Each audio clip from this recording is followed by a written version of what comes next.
In this video, we look at how to develop an interesting line of argument to support our thesis statement. The key is in asking good questions and practicing how to think in more interesting and logical ways. Don't worry if you are slower in arriving at these ideas that I'll be discussing than I am. It's mainly because I've had more practice. Asking good questions elicits good answers faster, which can then be used in your essay. Let's use the thesis statement from the previous video in this series on how to begin your essay, which, if you haven't seen, is linked below. Only electric cars should be allowed in the city center during business hours. Our topics, which we ascertained in the last video, came from the thesis statement.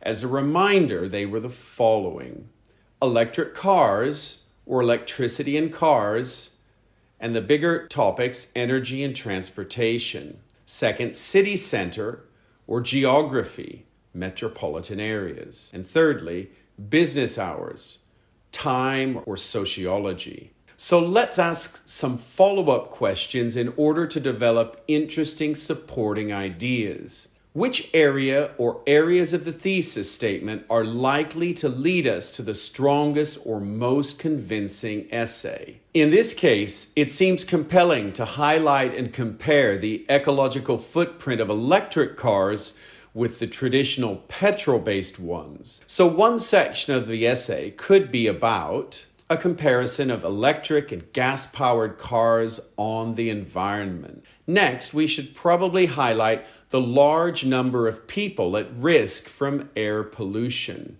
in the downtown areas of most large cities of the world. We can sample a few of these cities: Moscow, London, New Delhi, and Doha. So now we could add a third section on the feasibility of this idea by suggesting that households in the downtown areas or those traveling to work there are generally wealthier and able to purchase such automobiles. So if we put all of this together, then we have the following.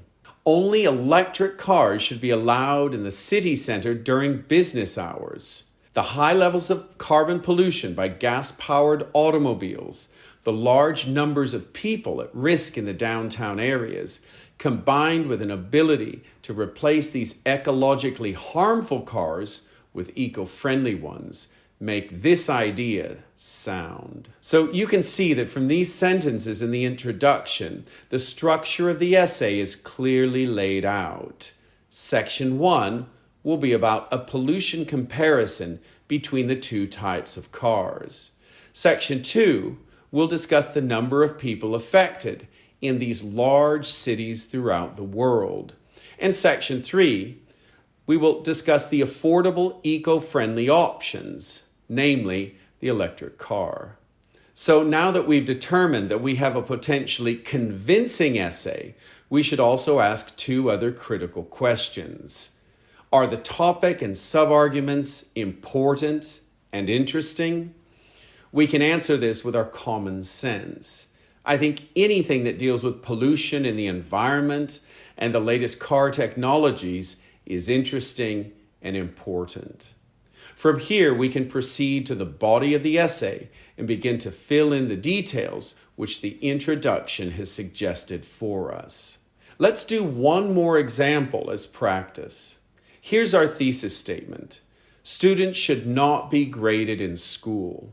This idea is rather surprising and takes up a minority position in this general debate. So we know that the essay is probably interesting because it's not what everyone else is thinking. It's also an important topic since children's education is something all parents are concerned with. Now let's ask questions that lead us to interesting arguments. What are the negative consequences of grading? One might be students who perform poorly lose confidence.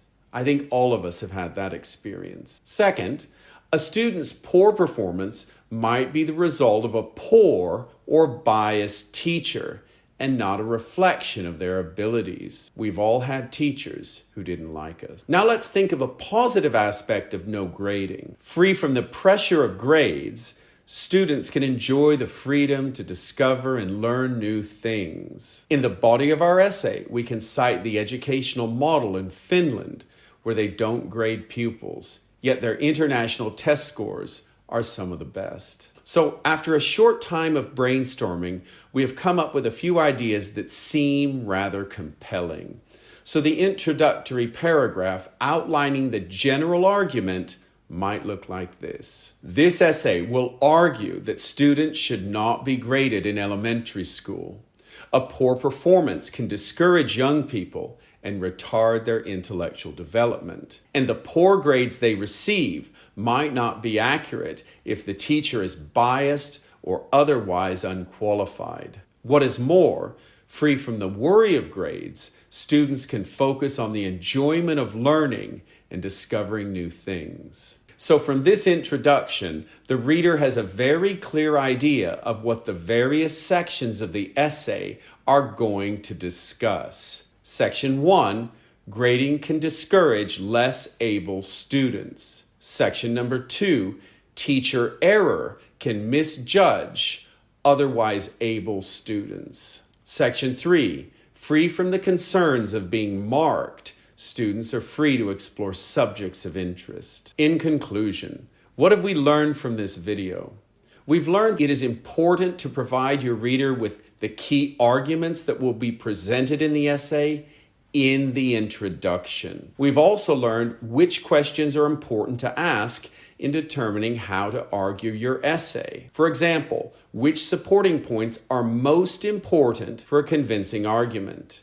And is the argument interesting and important? If you enjoyed this video, tell a friend about this writing series. And don't forget to subscribe to my channel and click the notification button. Thanks for watching, and be sure to watch every Tuesday for the newest video in the academic writing series.